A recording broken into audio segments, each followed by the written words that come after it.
ናብ ሆስፒታል ማዓስ ክትከዱ ይግባአኩም ክፍሊ ህጹጽ ረድኤት ናይ ሆስፒታል ንህጹጽ ሕክምናዊ ሓገዝ ጥራይ እዩ ዘገልግል ናብ ክፍሊ ህጹጽ ረድኤት እትኸዱ ብኣምቡላንስ ድሕሪ ሞከሲ ናይ ሓፈሻዊ ሓኪም ወይ ድማ ህጹጽ ሕክምናዊ ክንክን የድልየኩም እዩ ኢልኩም እንተሓሲብኩም እዩ ሓፈሻዊ ሓኪምኩም ናይ ኪላ መርመራ ንምግባር ወይ ኣብ ሆስፒታል ንምድቃስ ናብ ሆስፒታል ክልእከኩም ይኽእል እዩ ሓፈሻዊ ሓኪምኩም ናይ ኪላ መርመራ ንምግባር ወይ ኣብ ሆስፒታል ንምድቃስ ናብ ሆስፒታል ክልእከኩም ይኽእል እዩ ባዕልኩም ምስ ሆስፒታል ቆፀራ ክትሕዙ ትኽእሉ ኢኹም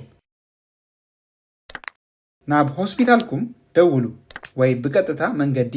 እቲ መርበብ ሓበሬታ ቆፀራ ሓዙ ትርጁማን የድልየኩም እንድዩ ከምኡ እንተኾይኑ ቆፀራ ክትሕዙ ከለኹም ነቲ ሆስፒታል ሓብሩ ናብ ሆስፒታል እንታይ ትማልኡ ኣብቲ መቐበሊ ኣጋይሽ ናይቲ ሆስፒታል ተመዝገቡ ወይ እተው ናይ ዶክተር መወከሲ ደብዳቤ ምሳኹም ተማልዎ ከምኡውን ኦሬንጅ ካርድኹም ወይ ላቐዋ 26 ኣኔክስ 26 ወይ ካልእ ናይ መንነት ሰነድ ኣርዩ ብልክዕ ኣብ ግዜ ቆፀራኹም ንምምጻእኩም ኣረጋግጹ እቲ ወጻኢታት መን ይኸፍሎ እቲ ሆስፒታል ፌዳሲል ንሕክምናዊ ወጻኢታትኩም ክምልሰልኩም ድዩ ኣይምልሰልኩምን ክምርምር እዩ ገለ ክንክን ኣብ ፌዳሲል ካብ ዝርከብ ዶክተር ፍቃድ የድልዮ ድሕሪ ምፍቃዱ ናይ ጥዕና ኤጀንሲ CAAMI ወይ HZIV ኩሉ ሕክምናዊ ወጻኢታትኩም ብቀጥታ ነቲ ሆስፒታል ክኸፍልዎ እዮም መተሓሳሰቢ ተወሳኺ ወጻኢታት ከም ናይ ብሕቲ ክፍሊ ዝኣመሰለ ብፌዳሲል ኣይክምለስን እዩ